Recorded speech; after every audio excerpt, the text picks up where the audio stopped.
皆さん、안녕하세요。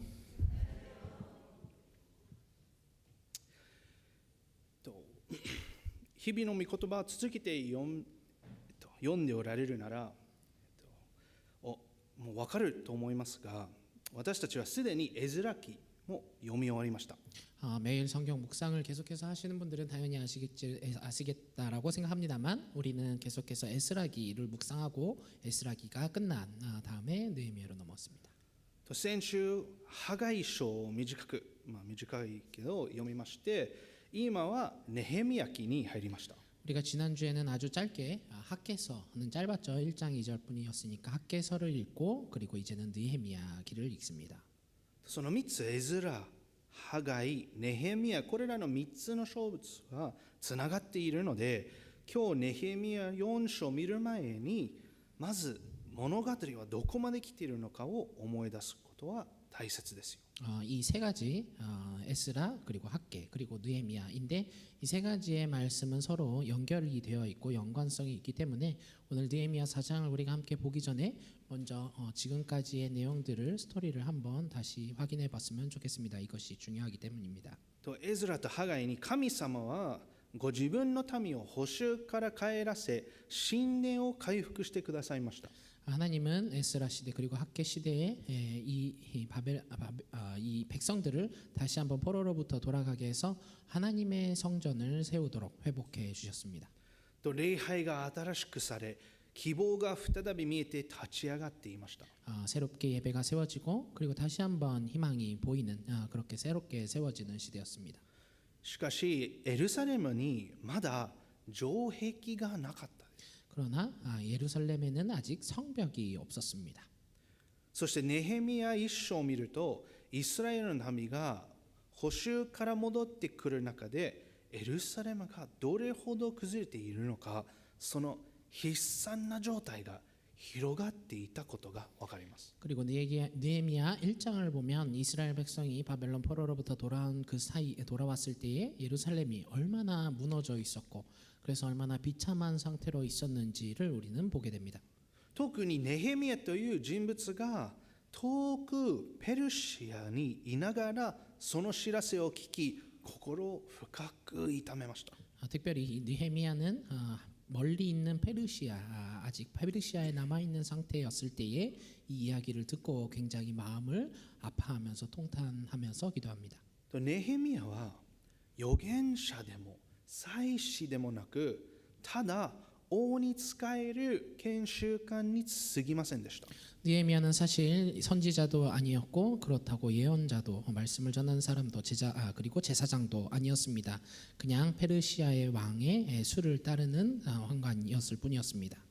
しかし彼は神の民のために大きな重荷を覚え、エルサレムの再建を助けに生ける道を開いてくださるように熱心に祈ったのです。 그러나 그는 하나님의 백성 이스라엘 백성의 이러한 이야기를 듣고 자기가 이러한 일에 대해서 정말 책임을 느끼고 예루살렘을 재건하는 것에 이 길을 열어달라고 하나님 앞에서 열심히 기도합니다. このネヘミヤを通して私たちは神様の栄光のために生きたいという真剣な思いを見ることができます。 우리는 이 느헤미야를 통해서 우리는 하나님의 영광을 위해서 살아가고 싶다라고 정말 진지하게 생각하는 그러한 느헤미야의 모습을 보게 됩니다. その悲しい状況を聞いたネヘミヤは何とかしたいという気持ちがありました。 이러한 슬픈 이야기를 들었던 느헤미야는 어떻게든 내가 이거를 해결하고 싶다라는 그러한 마음이 갖고 있죠. この世の中に2種類の人がいます。 이 세상에는 두 가지 종류의 사람이 있는 것 같습니다. その問題を見たり聞いたりしても、ただ座ってこれ大変ですねというだけの人。 첫 번째 사람은 어떠한 문제가 있는 것을 봤을 때 그리고 그것을 들었을 때 그냥 앉아서 힘들겠네요라고 그냥 뒷짐지고 말하는 사람. 私と関係ないという人ですね。 나랑은 상관없어라고 생각하는 사람이죠. そしてもう一方にはどうすればこの問題を解決できるのかを動き出す人がいます。 그리고 또 한 명의 사람은 어떻게 하면 이 문제를 해결할 수 있을지라고 생각하면서 실제로 행동에 임하는 사람일 것입니다. とネヘミヤはまさにこの2つ目の人でした。 느헤미야는 두 번째에 속하는 사람이었습니다.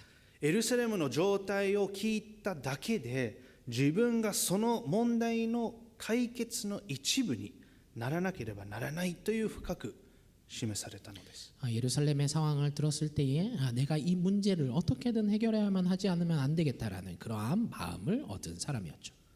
とそこでネヘミヤは王様に願い出てエルサレムに行って自分の民を助けたいと求めます。 그래서 느헤미야는 왕에게 나아가서 예루살렘을 위하여서 내가 그들을 돕고 싶다라고 청원을 합니다. とその王様から OK をもらってエルサレムに到着すると、じゃあまず城壁の状況を調べに出かけました。 그리고 왕이 좋다라고 말을 했기 때문에 예루살렘에 돌아가서 도착했을 때에 먼저 성벽의 상태를 확인하기 시작했습니다. と彼は全部の崩れた場所を丁寧に視察し、人々を集め神様が与えてくださったビジョンを語りました。 그리고 그는 무너진 성벽을 하나하나 자세히 둘러보고 사람들을 모아서 하나님이 주신 하나님의 비전을 사람들에게 말했습니다. とするとその集まった民が一致して立ち上がって立て直そうと大きな喜びと期待を持って答えたのです。 그때 백성들은 한 마음이 되어서 우리가 함께 성벽을 다시 세웁시다라고 기뻐하면서 기대를 가지고 응답해 왔습니다. と最初が全てが順調に見えました。 분명 처음에는 모든 것이 순조롭게 진행되는 듯 보였습니다. しかし今日の箇所であるネヘミヤ4章に入るとそこに反対や問題が起こるのです。 그러나 오늘 느헤미야서 4장을 보게 되면 그곳에서 반대나 문제의 목소리가 나오고 있는 것들을 보게 됩니다. でも皆さんも似た経験がありませんか？ 여러분들은 이러한 경험을 하신 적이 없습니까? 教会に仕えること、何かの方針に踏み出すこと、あるいは単に神様に従おうとするとき、最初は確信と喜びがあるのに途中から重く感じ始めることがあります。 우리가 교회에서 봉사를 할 때 뭔가 봉사를 하려고 했을 때 하나님께 따라가겠다고 순종하려고 할 때 우리는 분명히 처음에 확신과 기쁨을 가지고 시작했습니다만 중간부터 이러한 봉사나 섬김이 점점 무거워지는 것을 느낄 때가 있는 것 같습니다.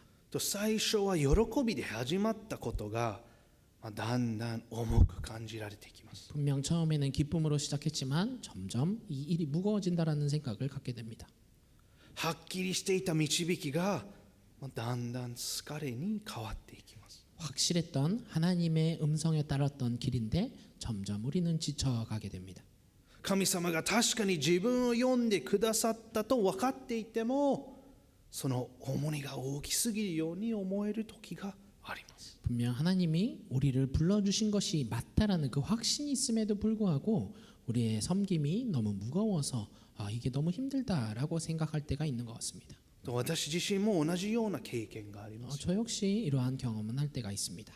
忠実に歩もうとしているのに肩に乗った重さが押しつぶすように感じる時期があります。 분명히 충실히 주님께 따라 섬기겠습니다라고 생각했는데 이 어깨에 올려진 그 무게 때문에 저도 힘들다라는 것을 느낄 때가 있습니다.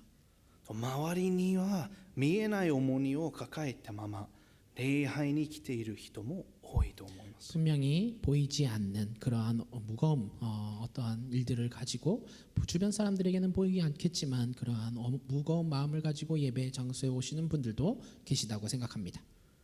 しかしこのネヘミヤ記全体を通して主はリーダーシップとは何なのかを私たちに示してくださいます。 그러나 우리는 이 느헤미야 전체를 통해서 하나님께서 진정한 리더십은 무엇인가라는 것을 우리에게 알려주시는 것을 배우게 됩니다. 特にネヘミヤ4章では問題の中でどのように立ち続けるべきかがはっきり示されています。 특히 이 느헤미야기 4장을 보면 우리가 문제를 겪을 때 우리가 이 문제를 어떻게 헤쳐나갈 것인가라는 것을 확실하게 말씀하는 것을 보게 됩니다. その敵がどのように私たちを打ち砕こうとするか、そして神様がどのように私たちを固く立たせようと呼びかけておられるかを示しているのです。 우리의 적이 우리를 어떻게 무너뜨리려고 덤벼오는지, 그리고 그 가운데 하나님께서 어떻게 우리를 견고하게 세워 주시고 있는지를 이 느헤미야 4장을 통해서 배우게 됩니다. 今日私たちが知っておくべき3つのポイントを皆さんと分かち合いたいと思います。 그래서 오늘은 여러분과 함께 우리가 알아야만 하는 세 가지 포인트를 나눴으면 좋겠습니다. じゃあまず1つ目は敵がどのように攻撃するのかを知ることです。 첫 번째는 적이 우리를 어떻게 공격해 올 것인가를 아는 것입니다.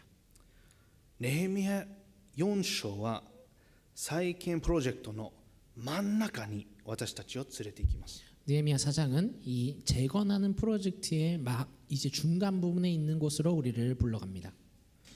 やる気に満ちた最初でもなく完成が見えてきた終わりでもありません。 정말 처음에는 막 열심히 하겠다라는 그 처음의 모습도 아니고, 그리고 완성되어가는 그러한 왕성의 끝으로 우리를 데려가는 것도 아닙니다.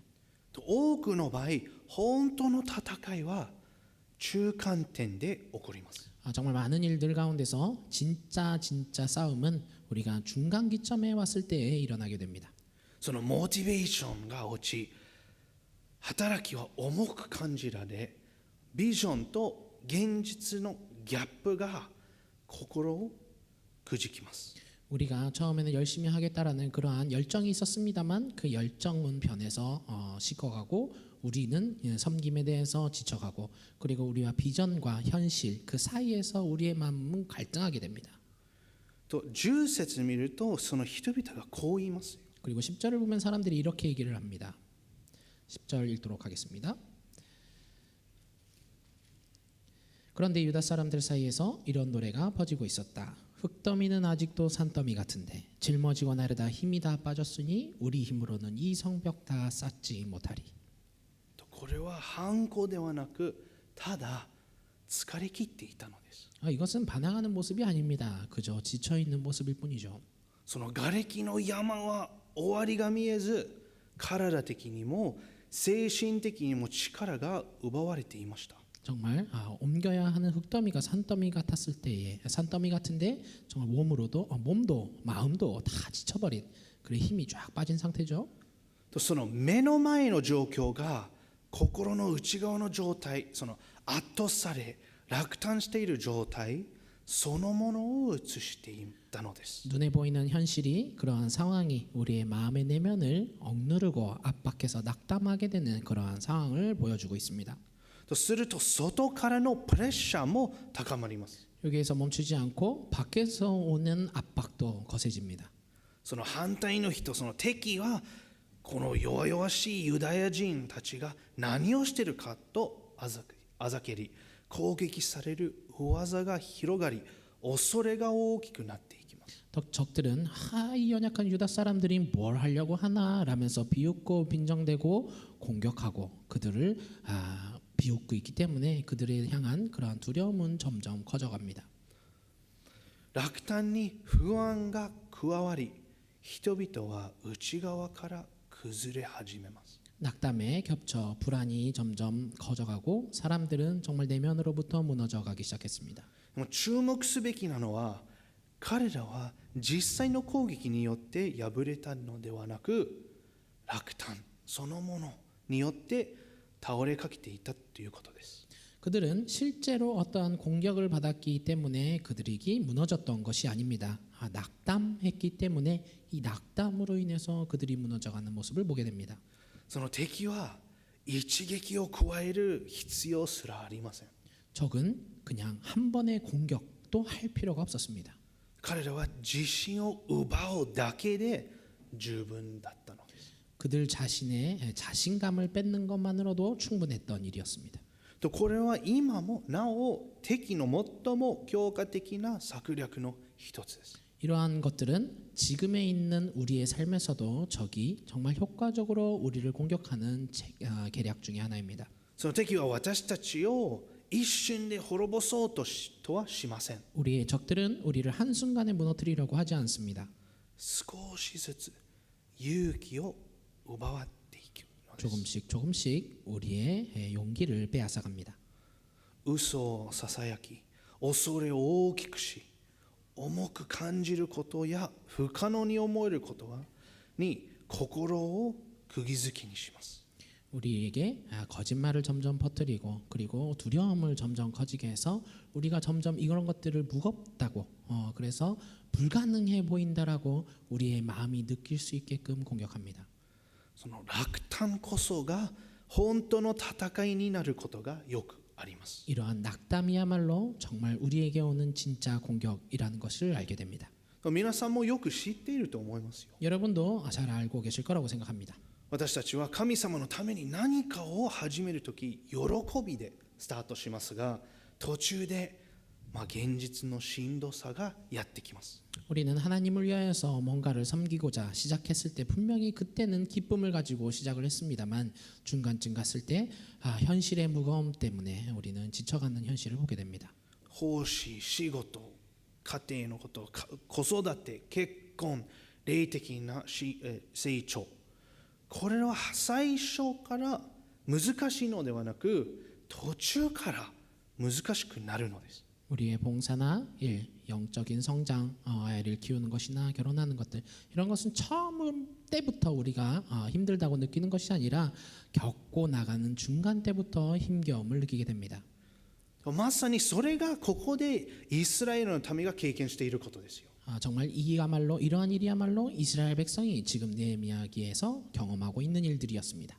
しかし瓦礫だけあるいはその状況だけに目を向けるとき、私たちの力は当然尽きていきます。 그러나 그들이 날라야만 하는 흙더미 아니면 그러한 상황을 쳐다만 보고 그 상황만 본다 한다면 우리의 힘은 점점 당연히 빠져나갈 것입니다. 問題が大きく見えると神様が本当に小さく見えてしまうのです。 우리의 눈앞에 있는 문제가 커 보일 때에 우리 마음에 계신 하나님이 점점 작게 느껴집니다. とそこでネヘミヤは民を集め、彼らの視点を上に向けさせます。 그때 느헤미야는 백성들을 모아서 그들의 시점을 하나님이 계신 위에로 향하게 합니다. 大いなる素晴らしい主を覚えよう。 우리의 위대하신 주님을 기억합시다. 瓦礫から神様へと視点を変えるのです。 그들이 쌓아야만 하는 성벽 그 흙더미로부터 하나님으로 시선을 변화시켜 줍니다. 神様がどのようなお方で何をしてこられたのかを思い起こさせます。 하나님이 어떠한 분이시고 그리고 지금까지 무엇을 해주셨던 분인지를 다시 한번 기억하게 합니다. 神様を見上げると勇気が再び湧いてきます。 하나님을 다시 한번 바라보게 되면 우리 마음에 용기가 다시 일어나게 됩니다. 逆に問題だけ見ると勇気は消えていきます。 그러나 반대로 우리가 문제만을 쳐다본다면 우리의 용기는 사라질 것입니다. 問題の大きさに心を奪われて神様の偉大さを忘れないようにしてください。 우리가 가진 문제의 그 커다란 것들 때문에 우리의 마음을 뺏겨서 하나님의 위대하심을 잊지 않도록 주의하십시오. その問題がどんなに大きくても神様はそれ以上に大きなお方です。 우리의 문제가 얼마나 크다 할지라도 하나님은 그보다 더 크신 분이라는 것을 기억하십시오. 落胆した心が必要としているのはこの真理なのです。 낙담해 있는 우리의 마음에 필요한 것은 이 진실입니다. そしてネヘミヤはこの4章の中心となる宣言を語ります。 그리고 느헤미야는 이 4장의 중심이라고 할 수 있는 말을 합니다. 私たちの神が私たちのために戦ってくださる。 우리 하나님이 우리 편이 되어서 싸워 주신다. ネヘミヤはもっと頑張れと言っているのではありません。 느헤미야는 더 열심히 하십시오라고 말하지 않습니다. 神様ご自身がこの戦いに関わっておられるという事実を思い起こさせているのです。 하나님께서 이 싸움에 함께 하여 주신다라는 그 사실을 다시 한번 상기시켜 주고 있는 것입니다. 弱さの中に神様がおられます。 우리의 연약한 가운데 하나님이 함께 하십니다. 神様が始められたことは神様が必ず完成させてくださいます。 하나님이 시작하신 일은 반드시 하나님께서 완성시켜 주십니다. この真理こそがこの4章全体を支える土台であり、私たちの信仰の土台でもあります。 이 진리야말로 이 사장 전체를 지지하는 토대가 되기도 하고 우리 신앙의 토대가 되기도 합니다. しかし2つ目のポイントは、共にどのように戦うのかを知ることです。 두 번째 포인트는 우리가 함께 어떻게 싸울 것인가라는 것을 아는 것입니다. ネヘミヤが民の目を神様へと向けさせた後、彼はすぐにではどう応答すべきかを示します。 느헤미야는 백성들의 눈을 시선을 하나님께로 돌리게 한 후에 바로 자 그러면 우리는 어떻게 응답해야 할 것인가를 말합니다. 神様はご自分の民のために戦われます。 하나님은 자기의 백성을 위하여서 싸워 주십니다. しかし神様の民は決して一人で戦うようにとは呼ばれていません。 그러나 하나님의 백성은 결코 혼자 싸우는 싸움에 부름받지는 않습니다. 信仰者が共に立つとき、落胆の力は弱まるのです。 믿는 사람들이 함께 일어설 때에 낙담의 힘은 점점 약해져 갑니다. だからネヘミヤが最初にしたことは、民を家族ごとに配置したということでした。 느헤미야가 가장 먼저 했던 것은 백성들을 가족별로 세운 것입니다. これは単なる効率のための決定ではなく、霊的な知恵でした。 이것은 그저 효율을 생각한 결정이 아니라 영적인 지혜였습니다. 私たちは自分を知り愛し、自分のために戦ってくれる人のそばに立つとき強くなるものです。 우리는 나를 알고 그리고 나를 사랑해주고 그리고 나를 위해서 대신 싸워주는 그러한 사람의 옆에 섰을 때에 우리는 함께 강해집니다. 信頼できる人が隣にいるとき、勇気が湧いてきます。 우리가 신뢰하는 사람이 옆에 있을 때에 우리는 점점 용기를 낼 수 있습니다. ネヘミヤは民が共に立たなければ城壁も立たないことをよく理解していたのです。 느헤미야는 백성이 함께 일어서지 않으면 결코 성벽도 다시 쌓을 수 없다라는 것을 잘 알고 있었습니다. これは私たちに対する神様のデザインも反映しています。 이것은 하나님이 우리를 향하여 계획하신 그러한 디자인의 모습을 반영하고 있습니다. 信仰は孤立して実践するようには作られていません。 신앙은 독립된 고립된 상태로 실천하도록 주신 것이 아닙니다. 一人で重荷を抱えるのは辛くて重くて皆さん限界もあります。 혼자서 자기의 무거운 짐을 다 짊어가려고 하면 괴롭고 무거워서 반드시 그 한계가 오게 됩니다.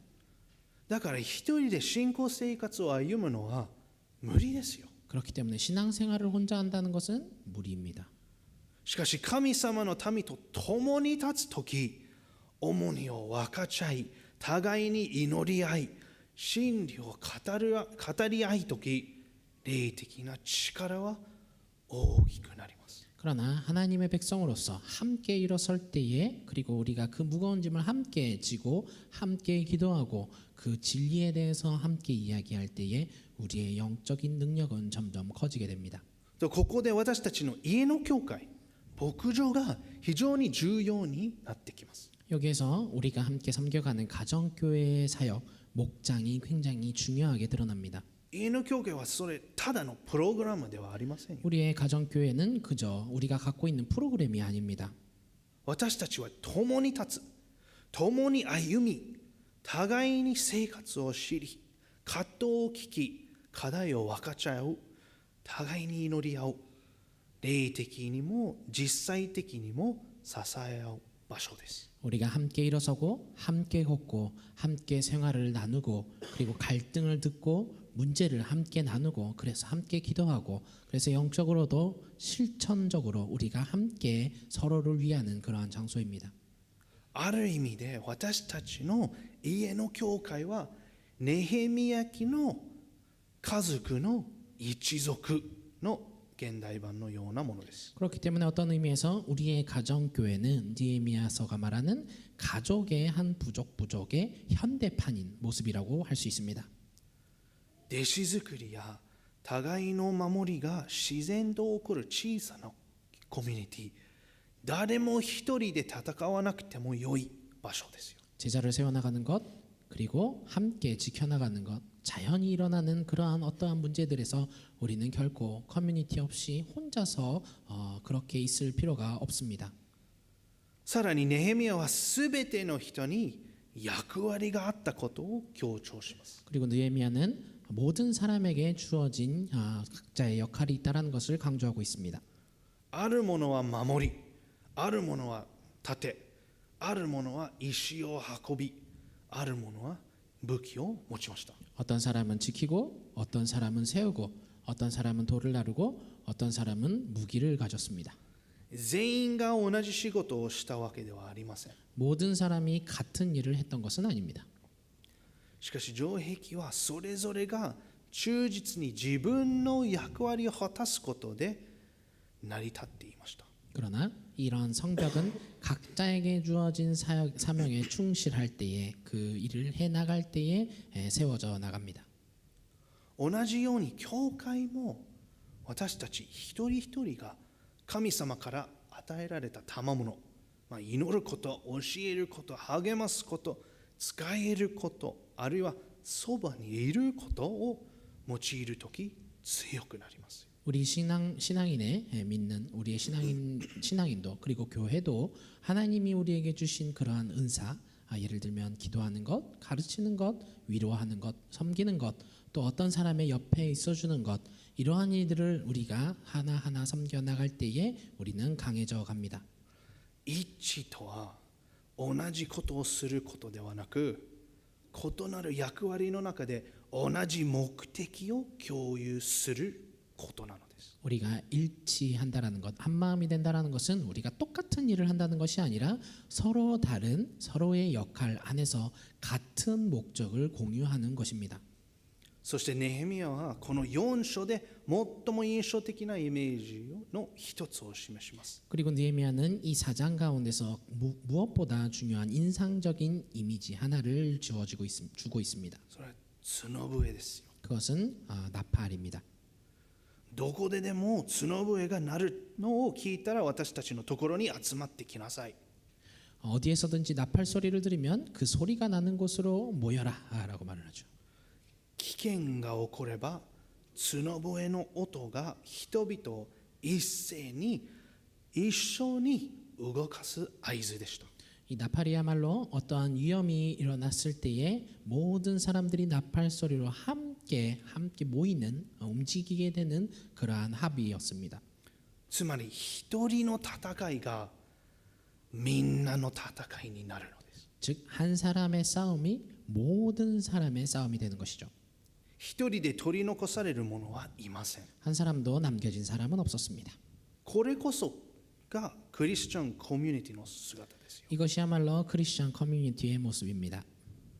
誰かが霊的に攻撃を受けているとき、誰かが落ち込んでいるとき、ある家庭が苦しんでいるとき、誘惑が激しいとき、教会は集まります。 누군가가 영적으로 공격을 받고 있을 때, 누군가가 낙담하고 있을 때, 어떤 가정이 괴로움을 받고 있을 때, 그리고 유혹이 점점 거세질 때 교회는 함께 모입니다. その牧場とその牧場のメンバーたちが集まります。 그 목장과 목장의 목원들이 함께 모입니다. 祈り、支え、励まし、共に見張りに立ちます。 함께 기도하고, 함께 섬기고, 함께 격려하고, 함께 주변을 둘러서 보호합니다. 霊的な勝利は個々のヒーローによってではなく、牧場で神の民が一つになって、それぞれが自分の場所に立ち、役割を果たし、共に戦うことによって与えられるのです。 영적인 승리는 개인이 히어로가 되는 것이 아니라 목장에서 하나님의 백성으로 하나가 되어서 각자가 주어진 장소에서 함께 일어서고 함께 각자에게 주어진 역할을 감당해 나갈 때, 그렇게 함께 싸워 나갈 때 주어지는 것입니다. しかし私たちが共に立つ力の源はどこから来るでしょう。 그렇다면 우리가 함께 싸워 나갈 이 근원의 힘은 어디에서 오는 것일까요? これは3つ目のポイントですよ。 이것이 세 번째 포인트입니다. 神様が私たちのために戦ってくださることを知ることです。 하나님이 우리를 위하여서 싸워 주신다라는 것을 아는 것입니다. ネヘミヤが民を励まし共に立つように組織した後、20節でこの4章の中心となる言葉を語ります。 느헤미야가 백성들을 격려하고 함께 일어설 수 있도록 조직했을 때 그 뒤에 20절에서 이러한 아주 굉장히 중요한 말을 합니다. 20절을 읽도록 하겠습니다. 私たちの神が私たちのために戦ってくださる。 우리 하나님이 우리 편이 되어서 싸워 주신다. ここがターニングポイントですよ。 이것이 터닝 포인트입니다. ここが他のすべてを支える怒りのような真理ですよ。 이 말이야말로 다른 모든 장면을 이끌어주는 그러한 진리입니다. ネヘミヤは民にもっと強くなれ、もっと賢くなれ、もっと勇敢になれとは言いません。 느헤미야는 백성을 향하여서 더욱 강해져야 됩니다. 더욱 지혜로워야 됩니다. 더욱 더 용기를 가져야 됩니다라고 말하지 않습니다. もっと頑張れとも恐れるなとも言っていません。 더 열심히 해야 됩니다. 두려워할 필요도 없습니다라고 말하지 않습니다. 彼が与えたのはもっとはるかな良いものですよ。それが神様ご自身の約束です。 그가 그들에게 준 것은 훨씬 더 좋은 말, 하나님이 함께 하신다라는 그러한 약속이었습니다. 彼らを取り囲む状況は圧倒的でした。 그들을 둘러싸고 있는 상황은 압도적이었습니다. その仕事は大きく、脅威は現実的で、彼らの力は限られていました。 그들의 해야 하는 일은 굉장히 많았고, 그리고 둘러오는 협박도 정말 현실적이었고, 그리고 그들의 힘도 정해져 있었습니다. ネヘミヤはそれをしっかりと見えていました。 느헤미야는 이러한 모든 사실을 확실히 보고 있었습니다. しかし彼はそれ以上に大きな現実、それは神様ご自身が共におられ、積極的にご自分の民を守っておられることを見ていたのです。 그러나 느헤미야는 그 이상의 현실, 하나님이 자신들과 함께 계시고 적극적으로 하나님의 백성을 위하여서 보호하고 계신다라는 그 현실을 보고 있던 것입니다. 彼らはこの城壁を一人で建てているのではありません。 그들은 이 성벽을 혼자 쌓고 있는 것이 아니었습니다. 一人で立っているのでもありません。 혼자 서 있는 것도 아니었습니다.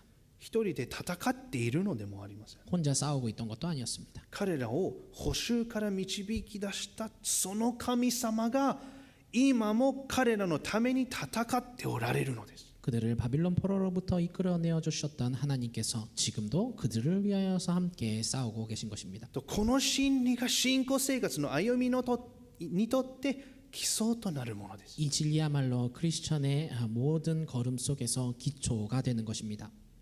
神様はご自身の臨在の約束なしに何かをさせることはありません。 하나님은 하나님께서 우리와 함께 하신다라는 임재하신다라는 약속 없이 우리에게 무언가를 시키시는 분이 아닙니다. 神様が民に使命を与えるとき、必ず神様ご自身もそこに共におられるのです。 하나님께서 백성에게 어떠한 사명을 주실 때 반드시 하나님도 그곳에 함께 계십니다.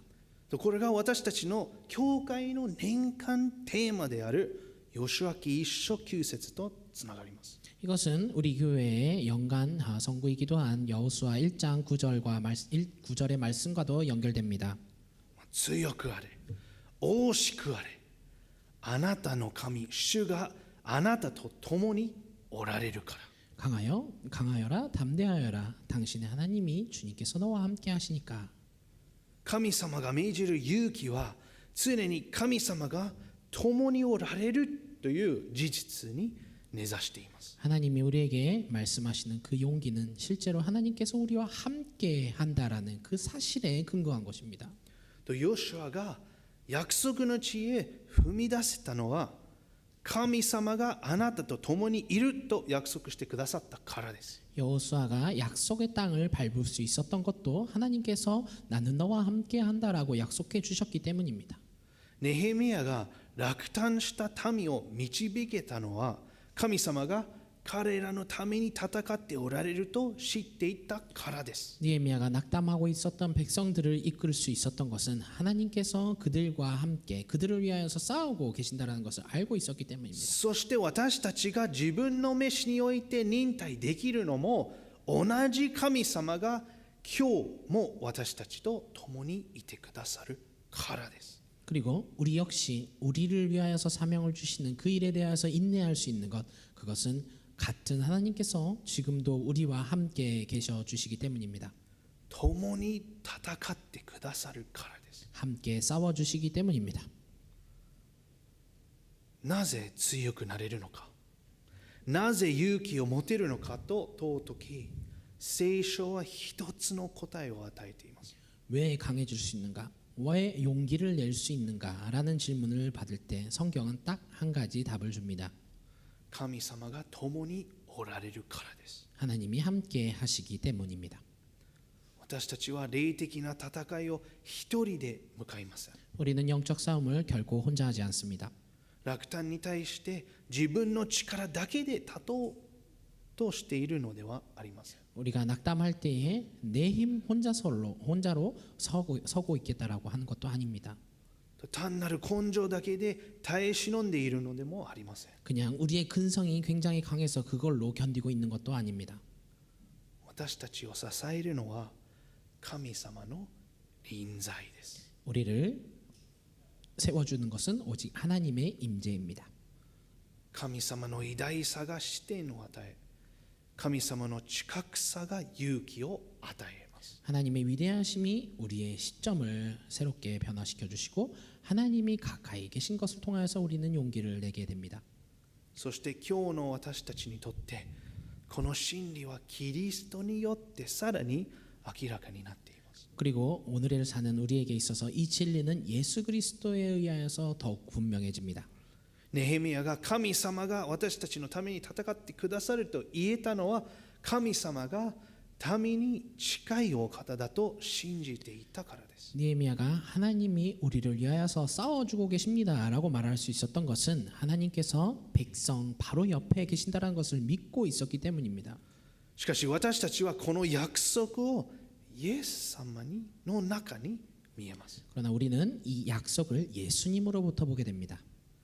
人となってこられ、ご自分の民を助けるだけではなく、自ら戦ってくださるお方です。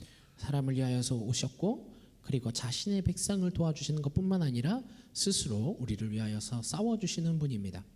ネヘミヤが神様が共におられると励ましたその臨在をキリストは完全に目に見える形で示してくださいました。 느헤미야가 하나님은 우리와 함께 하십니다라고 백성을 격려하던 그 임재는 예수 그리스도께서 완전히 우리에게 보이는 형태로 보여주셨습니다. イエス様は私たちが戦えない戦いを戦われます。 예수님은 우리가 싸울 수 없는 싸움을 싸워주십니다. 圧倒されている者のそばに立ち、弱い者を強め、落胆した者を慰め、敵に直接立ち向かわれます。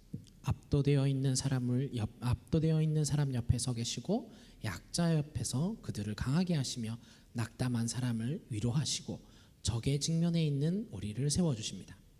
イエス様はご自身の死と復活によって最大の敵、罪、死、暗闇の力を打ち破られました。 예수님은 자기의 죽음 그리고 부활을 통하여서 최대적인 죄, 사망 그리고 암흑의 힘으로부터 암흑의 힘을 다 이겨주셨습니다.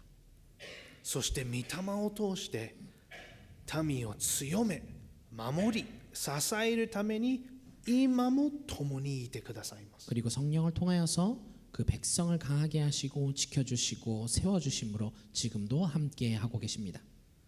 だから戦いがあまりにも大きく感じるとき、キリストはご自身の十字架と復活によって決定的な勝利はすでに成し遂げられたと思い起こさせてくださいます。 그러므로 정말 우리가 싸우고 있는 싸움이 너무 커 보일 때에 예수님께서는 자신의 십자가와 부활을 통하여서 결정적인 승리는 이미 다 이루었다라고 우리에게 말씀하셔서 우리를 깨닫게 해주십니다. これこそが私たちの希望です。 이것이야말로 우리의 희망입니다. キリストはご自分の民のために戦い、私たちと共に戦われるお方です。 예수님은 자기의 백성을 위하여서 싸워주시고 우리와 함께 싸워주시는 분입니다. 神様が私たちを呼ばれる働きにおいて、私たちは決して一人ではありません。 하나님이 우리를 부르시는 그 사역에 있어서 결코 우리는 혼자가 아닙니다. 4章の終わりでネヘミヤは忠実な忍耐がどのような姿なのか、最後のイメージを私たちに示します。 그리고 4장의 마지막에서 느헤미야는 정말 충실한 그 인내를 가진 모습이야말로 어떤 것인지 마지막 모습을 통해서 우리에게 보여줍니다. 21節から23節では彼は民に夜はエルサレムにとどまり、武器を身近に置き、服を脱がないようにと命じます。 22절부터 23절을 보면 느헤미야는 백성을 향하여서 밤에는 분명히 예루살렘 성에 머물고 무기를 옆에 두고 그리고 옷도 벗지 말라라고 명하고 있습니다. つまりいつでも備えているということです。 즉 언제나 준비하고 있다라는 것이죠. 暗闇の中でも疲れ果てていっても、一日の仕事が終わっても、 암흑 속에 있어도 지쳐있다 할지라도 하루의 일과가 다 끝날다 할지라도 말입니다. これがパニックや恐れの姿ではありません。 이것은 패닉되어 있는 상태나 두려워하는 모습이 아닙니다. これが覚悟の姿です。 이것은 각오의 모습입니다. 自分たちが霊的戦いの中にいることを知り、不意をつかれないように決意している民の姿です。 스스로가 영적 싸움에 있다는 것을 알고 허를 찔리지 않으려는 그 결의를 하고 있는 백성의 모습이죠. 信仰とは一瞬の勇気ではなく、一生にわたる見張りと忍耐姿勢であることを示しています。 신앙이라는 것은 우리의 한순간에 끝나는 용기 이런 것이 아니라 우리의 일생에 거쳐서 일어나는 우리를 둘러보고 인내하고 그러한 준비하는 자세라는 것을 가르치고 있습니다. ネヘミヤは非常に大切なことを教えています。 느헤미야서는 굉장히 중요한 것을 우리에게 말씀하고 있습니다. 神様は私たちのために戦ってくださる。しかし私たちも備えていなければならないです。 하나님은 우리를 위하여서 싸워주고 계십니다. 그러나 우리 역시 준비하고 있어야 합니다. 私たちは最後まで戦い抜くのです。 우리는 마지막까지 싸워 나갈 것입니다. ネヘミヤは民に神様が共におられるから戦い続けることができると思い起こさせます。 느헤미야는 백성에게 하나님이 함께 하심으로 함께 싸울 수 있다라는 것을 다시 한번 상기시켜 줍니다. そして今日の私たちはさらに偉大な約束の上に立っています。 그리고 오늘을 사는 우리는 더욱 위대한 약속 위에 서 있습니다. 復活されたイエス・キリストが私たちの先に行き、私たちのために戦い、私たちのそばに歩んでくださるという約束です。 부활하신 예수님께서 우리를 위하여서 먼저 걸어가시고 우리를 위하여서 싸워주시고 우리 옆에 걷고 계시다라는 약속이죠. どんな戦いがあっても始められた良い働きを必ず完成させると約束しておられます。 어떠한 싸움이 있다 할지라도 반드시 시작되어진 좋은 하나님의 일은 완성될 것이라고 약속하고 계십니다. その戦いは現実ですが、主は共に生きておられます。 우리의 싸움은 현실입니다. 그럼에도 예수님께서는 우리와 함께 살아서 계십니다. と主が生きておられるから落胆が最後の言葉にはなりません。 주님께서 살아계심으로 우리의 마지막은 낙담으로 끝나지 않습니다. 主が生きておられるから恐れは私たちを止められません。 하나님께서 살아계심으로 우리의 두려움이 우리를 멈출 수 없습니다. 主が生きておられるから私たちは戦いを一人で戦うことはありません。 주님이 살아계심으로 우리는 우리의 싸움을 혼자 싸울 필요가 없습니다. そして主が生きておられるからこそ、私たちは立ち上がり、歩み続け、信じ続け、戦い続けることができます。 그리고 주가 살아계심으로 우리는 다시 일어설 수 있고 계속해서 걸어갈 수 있고 계속 믿을 수 있고 계속해서 싸워 나갈 수 있는 것입니다. お祈りしましょう。 기도하겠습니다. 愛する天の父なる神様、皆を賛美いたします。 사랑하는 하나님 아버지, 주님의 이름을 찬양합니다. 今日の御言葉を感謝します。 오늘 말씀을 감사합니다. 私たちは時に落胆し、恐れ、弱くなりますが、私たちのために戦ってくださることを覚えて感謝します。 우리는 때론 낙담하고 두려워하고 불안해하지만 그럼에도 불구하고 주님께서 우리와 함께 대신 싸워주신다는 것을 알게 하시니 감사합니다. どうか私たちが一人で戦うのではなく、互いに支え合う、共に立ち、共に歩む民となれますように。 우리가 혼자 싸우는 것이 아니라 함께 서로를 위로하고 격려하고 함께 싸워 나갈 수 있는 교회가 될 수 있도록 하여 주옵소서.